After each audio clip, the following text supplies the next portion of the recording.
બ્રહ્માજીના કહેવાથી દક્ષ પ્રજાપતિએ નારાયણનું તપ કરી અને દીકરી માંગી છે. અને કેવી દીકરી? નારાયણ જ્યારે પ્રસન્ન થયા ત્યારે દક્ષ પ્રજાપતિ કીધું કે મારા ઘરે ભગવતી જગદંબા સમાન દીકરી આવવી જોઈએ. અને દક્ષ બુદ્ધિનું પ્રતીક હોવા છતાં પણ એને દીકરી માંગી. અને આપણે બધા કેટલા કમ નસીબ વાળા કે કળીકાલની અંદર દીકરી જેવો હોસ્પિટલમાં જઈને સમાચાર મળે કે ગર્ભમાં દીકરી છે, ગર્ભમાં જ દીકરીનું પતન કરે છે. અને એ જ મા બાપ જયારે દીકરો 20 વર્ષનો, 22 વર્ષનો, 25 વર્ષનો થાય છે ત્યારે એ જ મા બાપ અમારી પાસે આવશે કે બાપુ અમારા દીકરાની સગાઈ નથી થતી. જગતમાં દીકરી જ નહીં હોય તો સગાઈ તમે કોની સાથે કરશો? તમારે જો ઘરમાં વહુ લાવવાની ઈચ્છા હોય તો તમારે ઘરમાં દીકરીનો જન્મ થવા દેજો. તમારી દીકરી કોકની વહુ બનશે તો કોકની દીકરી તમારા ઘરની વહુ બનશે.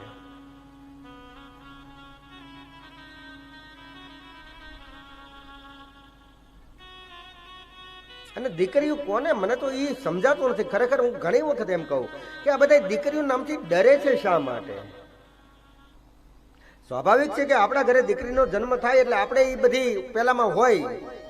દીકરીના મા બાપને તો એવું મેં સાંભળ્યું છે કે દીકરીનો જન્મ થાય ને ત્યારથી દીકરીના મા બાપ એના લગ્નની ચિંતા કરતા હોય કે હું મારી દીકરી માટે આમ કરીશ, દીકરી માટે આમ કરીશ, દીકરી માટે આમ કરીશ. બરોબર છે, તૈયારી કરવી જોઈએ. પણ જે લોકો દીકરીને જન્મ નથી લેવા દેતા ને એવા લોકો માટે આ કથા લાગુ પડે છે. અને વ્યાસપીઠ ઉપર બેસીને હું એટલું તો કહું છું કે હું મહાદેવ પાસે દીકરી માંગતો હતો. અને સત્ય કહું છું, જ્યારે પહેલી વખત પરમાત્માની કૃપાથી અમારા ઘરે સારા સમાચાર આવ્યા મેં ત્યારથી દીકરી માંગુ છું. કારણ કે મારું એવું માનવું છે કે જો હું દીકરી માંગીશ ને તો જ જગતના લોકો દીકરી માંગશે. તો દીકરીને જન્મ લેવા દેજો. દીકરી ક્યારે કોઈ બાપને ભારે પડી. મને એક દાખલો તમને યાદ હોય ને તો મને દેખાડો. એક દાખલો. હું બીજી વખત આ કહેતો બંધ થઈ જાય કે અમારા ઘરે દીકરી આવી અને અમારે આમ થયું, એવો મને એક દાખલો તો દેખાડો.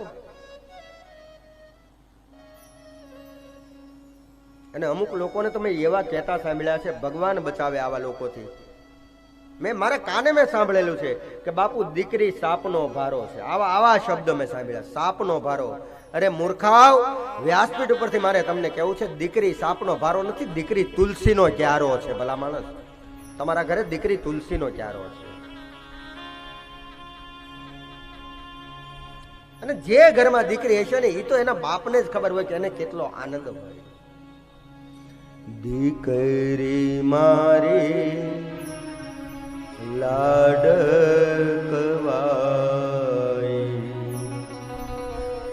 લક્ષ્મીનો અવતાર,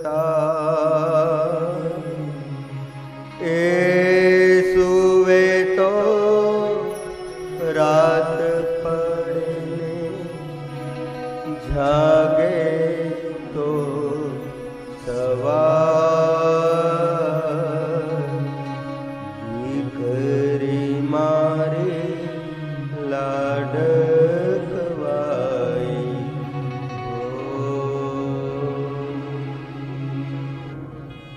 દીકરીને જન્મ લેવા દેજો. દક્ષ બુદ્ધિનો પ્રતીક હોવા છતાં આટલી દીકરીઓ, 60 દીકરી બીજી પત્નીથી, 23 દીકરી બીજી પત્નીથી, હજી 24મી દીકરી માગે છે.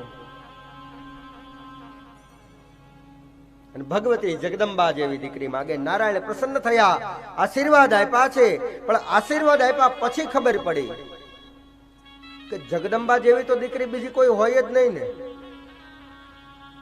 તો જગદંબાને જ દીકરી બનીને જવું પડે.